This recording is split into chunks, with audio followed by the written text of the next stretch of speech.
नमस्कार.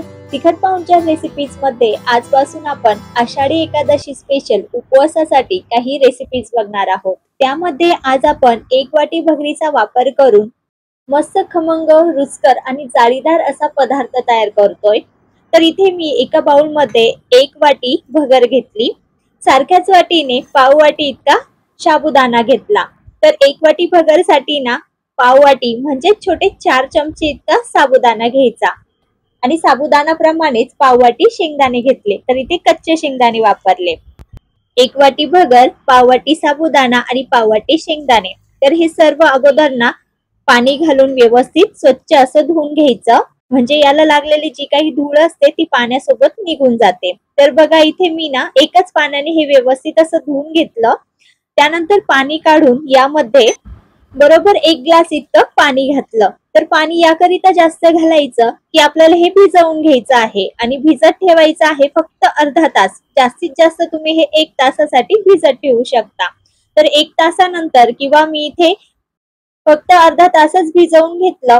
तर तुम्ही हे बघू शकाल, इथे शेंगदाणे छान फुगलेले आहे, साबुदाणा टम्म फुगलेला आहे आणि भगर सुद्धा छान व्यवस्थित भिजली जाते.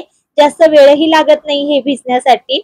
आणि यामध्ये पाणी याकरिता जास्त घातलं होतं की ह्याच पाण्याचा वापर करून आपण या ठिकाणी जे बॅटर आहे ते तयार करून घेणार आहोत. तर आता मिक्सरचं भांडं घ्यायचं आणि मिक्सरच्या भांड्यामध्ये हे भिजवलेले सर्व साहित्य काढून घ्यायचं आणि ते सुद्धा पाण्यासहित. तर इथे मी मोठं मिक्सरचं भांडं घेतलं म्हणून एकदाच हे दळते. तर चवीप्रमाणे ना आता यामध्ये हिरवी मिरची घालते. तर मी इथे 2 तिखट हिरव्या मिरच्या घातल्या. कमी तिखट असेल तर जास्त घाला आणि उपवासाला जर कोथिंबीर चालत असेल तर घाला, नाही तर स्किप करा. किंवा यामध्ये ना काही जण जिरे खातात तर जिरे सुद्धा घालू शकता. आणि आता हे मिक्सरला छान बारीक असं वाटून घ्यायचं. तर बघा मस्त डोशांसारखं ना इथे बॅटर तयार झालं. तर मी एका बाउल मध्ये हे काढून घेते आणि यामध्ये ना आता वरतून पाणी घालायची सुद्धा गरज पडत नाही बरं का, कारण आपण जे भिजवताना पाणी वापरलं होतं ना तेच पाणी यामध्ये दळण्याकरिता घातलं. त्यामुळे वरतून पाणी घालायची गरज पडत नाही. फक्त जे मिक्सरचं भांडं होते ते मी हिसळून घेतलं. तर बॅटरची कन्सिस्टन्सी तुम्ही इथे बघू शकाल, मध्यम स्वरूपाची ठेवलेली आहे. जास्त पातळी नाही आणि जास्त घट्ट सुद्धा नाही. आता यामध्ये काय करायचं, चवीप्रमाणे मीठ ऍड करायचं आणि छान मिक्स करून घ्यायचं. तर बघा सकाळच्या घाई गडबडीमध्ये ना तुम्ही जर साबुदाणा भिजत घालायचा विसरला असाल तर असं झटपट भगर सकाळी सकाळी फक्त अर्धा ते पाऊण तासासाठी भिजत घालून ना झटपट हे धिरडे तयार करू शकता. आता हे धिरडे तयार करण्यासाठी गॅसवर पॅन गरम करून त्यावर थोडंसं तेल पसरवून घेतलं. तर इथे उपवासासाठी तेल तूप जे वापरत असाल ते लावून घ्यायचं.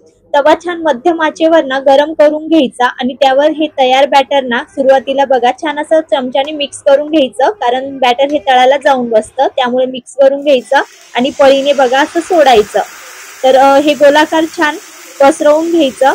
तर या ठिकाणी ना तुम्ही बघू शकाल की बॅटर तव्यावर घातल्यानंतर लगेच याला छान अशी जाळी पडते. यामध्ये आपण इनो सोडा काहीही घातलेला नाही तरी सुद्धा मस्त अशी जाळी आलेली आहे. तर यावर आता झाकण ठेवूया आणि वरची बाजू कोरडी होईपर्यंत ना हे छान भाजून घेऊया. तर बघा साधारणपणे मिनिटभरातच वरची बाजू छान कोरडी होते. तर ह्या धिरड्याला ना बघा मस्त जाळी पडलेली आहे. तर आपण ही बाजू पलटून दुसऱ्याही बाजूने छान खमंग आणि खरपूस असं भाजून घेऊ. तर हे धिरडे ना नॉनस्टिक काय साध्या तव्यावर सुद्धा खूप छान बनतात. तुम्ही जवळून बघू शकाल, मस्त खरपूस हे भाजलं गेलेलं आहे आणि जाळीदार तयार झालेलं आहे. मस्त खमंग असा सुवास सुटलेला आहे आणि चवीला देखील हे तेवढंच टेस्टी असं लागतं. तर या पद्धतीने ना एकदा नक्की करून बघा, तुम्हाला नक्कीच ही उपवासाची रेसिपी आवडेल. तर खालच्या बाजूने सुद्धा मी थोडंसं हे खरपूस असं भाजून घेतलं.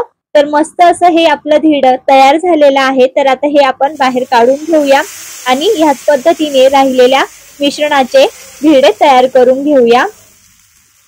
तर बघा सर्व धिरडे मी ह्याच पद्धतीने वाफेवर असे तयार करून घेतले. गॅस हा मध्यम ठेवायचा आणि मध्यम आचेवर छान खमंग खरपूस हे भाजून घ्यायचं. तर मी दोन्ही बाजूने छान हे भाजून घेतले. तुम्ही एकाच साईडने सुद्धा हे भाजून घेऊ शकता. तर हे धिरडे करत असताना ना जेवढं तुम्ही मिश्रण पातळ कराल तेवढं ते खरपूस तयार होतील, छान कुरकुरीत बनतील. आणि जर मिश्रण हे मध्यम स्वरूपाचं ठेवलं तर आता बॅटर हे तुम्हाला हवं तसं पाणी ऍडजस्ट करून यामध्ये तुम्ही ना कुरकुरीत किंवा मध्यम असे मऊ लुसलुशीत हे डोसे तयार करू शकता। तर बघा, याला डोसे म्हणा किंवा धिरडे छान हे तयार झालेले आहे। रंग देखील सुरेख आलेला आहे आणि मस्त जाळी पडलेली आहे। तर इथे तुम्ही बघू शकाल, इथे मी ना मध्यम स्वरूपाचंच बॅटर तयार केलेलं होतं, तर छान हे मऊ लुसलुशीत झालेले आहे। अजिबात हे वातड बनत नाही, छान लुसलुशीत बनता बघा। जाळी देखील सुरेख पडते, खायला देखील तेवढेच टेस्टी लागतात, मस्त स्वादिष्ट आणि रुचकर लागतात। यामध्ये आपण इनो सोडा देखील घातलेला नाही, तरी छान हे मस्त जाळीदार आणि मऊसर बनतात। तर या पद्धतीने तुम्ही देखील करून बघा। रेसिपी कशी वाटली हे कमेंट मध्ये सांगा। आवडल्यास रेसिपीला लाईक करा आणि अशाच छान छान रेसिपीज बघण्यासाठी आपल्या तिखट पाहुणचार रेसिपीजला सबस्क्राईब करा। तर ही धिरडे ना तुम्ही असेच खाऊ शकता किंवा एखादी शेंगदाण्याची चटणी किंवा दही सोबत ट्राय करा, मस्तच लागता। तर बघा, उपवास स्पेशल रेसिपी ही तुम्हाला कशी वाटली हे मला नक्की सांगा आणि करून बघा। चला तर मग पुन्हा भेटूया अशाच एका नवीन रेसिपी सोबत। तोपर्यंत धन्यवाद।